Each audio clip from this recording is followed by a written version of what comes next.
le coronavirus à coups de gel hydroalcoolique, c'est bien. Tuer le péché à coups d'actes de contrition parfaite, c'est mieux. Bien chers amis du confinement généralisé et illimité. Cette vidéo n'a pas pour but, vous vous en doutez, de dévoiler la Xème théorie du complot par rapport à la pandémie actuelle, mais à vous inviter, en ce temps de carême, à vous convertir. Il s'agit en effet, durant la Sainte Quarantaine, de profiter au maximum des grâces que Dieu veut vous donner. Vous me direz, mais Dieu veut-il vraiment nous donner sa grâce dès lors que nous n'avons plus accès au sacrement, plus d'Eucharistie, plus de confession? Rappelons-nous tout d'abord que Dieu est infiniment bon, même lorsque, de temps en temps, il nous secoue assez violemment. Et c'est le cas aujourd'hui. Dieu, nous dit saint Paul, veut que tous les hommes soient sauvés.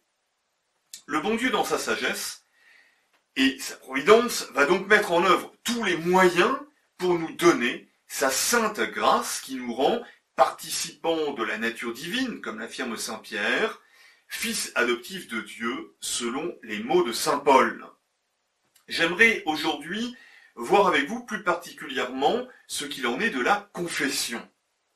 Ce beau sacrement institué par notre Seigneur Jésus-Christ a pour but de nous faire recouvrer la grâce si nous avons eu le malheur de la perdre par le péché grave. Le pape Jean-Paul II disait dans Reconciliatio et Penitentia ceci, je cite, la citation est un peu longue, j'en suis désolé, le sacrement de pénitence est la voie ordinaire pour obtenir le pardon et la rémission des péchés graves commis après le baptême. Assurément, le Sauveur et son œuvre salvifique ne sont pas liés à quelques signes sacramentels au point de ne pouvoir, en n'importe quel moment et domaine de l'histoire du salut, agir en dehors et au-dessus des sacrements.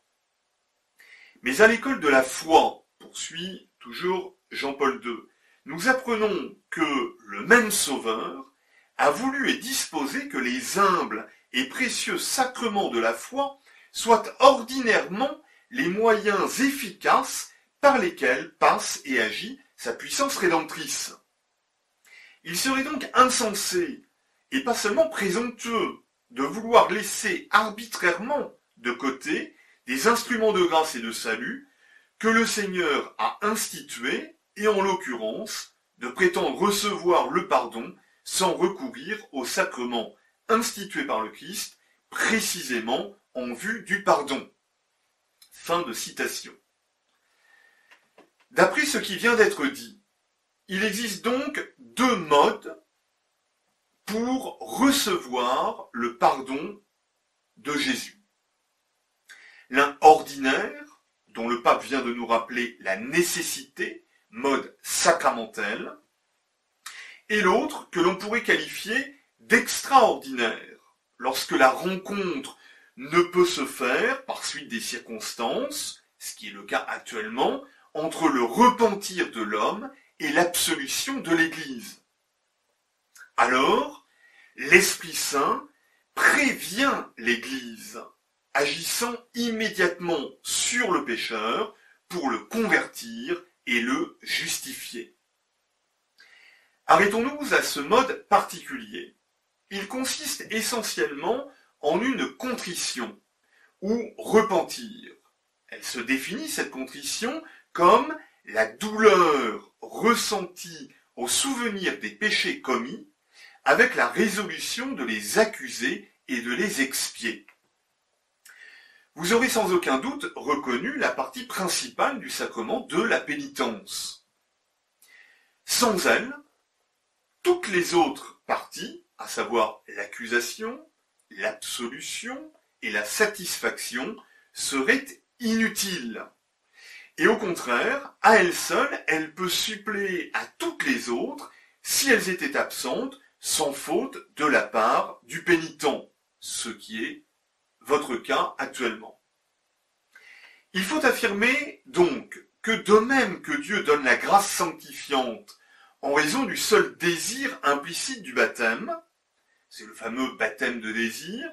De même, accorde-t-il son pardon et restitue-t-il la grâce perdue à l'âme qui, sincèrement repentante, se voit dans l'impossibilité de recourir au sacrement de pénitence. La contrition doit englober tous les péchés commis sans aucune exception. Elle doit être intérieure et non d'abord sensible.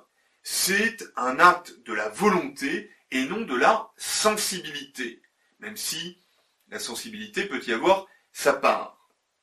Elle doit s'appuyer, et c'est important, sur les motifs les plus hauts, la majesté de Dieu outragée, sa bonté méprisée. Et un bon moyen de susciter une belle contrition, c'est la méditation, justement, de la passion et de la mort de Jésus. La contrition doit causer en nous une vive, une grande douleur d'avoir offensé Dieu.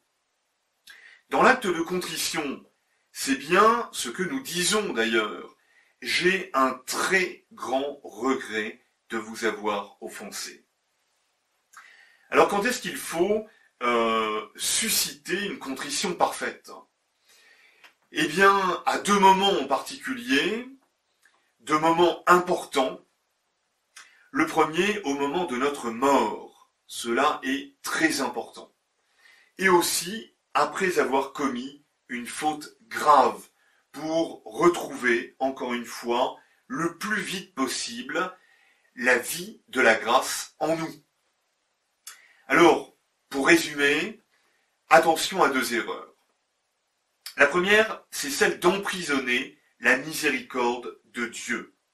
Le bon Dieu est souverainement libre, ce que rappelle très justement le catéchisme de l'Église catholique au numéro 1257, par ces mots, « Dieu n'est pas lié lui-même à ses sacrements ». Et puis la deuxième erreur, celle de dévaloriser le sacrement de pénitence. Encore une fois, c'est le moyen ordinaire de rémission des péchés. Il a été voulu et institué en toute sagesse par le Christ pour nous donner une partie du trésor de la croix. D'ailleurs, un pécheur que la contrition parfaite aurait fait rentrer en grâce avec Dieu, reste tenu de soumettre tout péché mortel au tribunal de la pénitence, et cela le plus tôt possible. Alors pourquoi cette épreuve actuelle de l'absence de confession sacramentelle ? Non pas évidemment pour lâcher cette sainte pratique, mais au contraire pour y revenir avec plus de contrition quand l'accès au sacrement sera à nouveau possible. Que cette épreuve, en mettant l'accent sur la contrition, vous permette de mieux vivre vos futures confessions, de mieux en profiter spirituellement. Elles deviendront ainsi un vrai moyen de progrès spirituel. L'épreuve alors n'aura pas été inutile et se vérifiera à nouveau ce que saint François de Sales aimait à rappeler, tout concourt au bien de ceux qui aiment Dieu.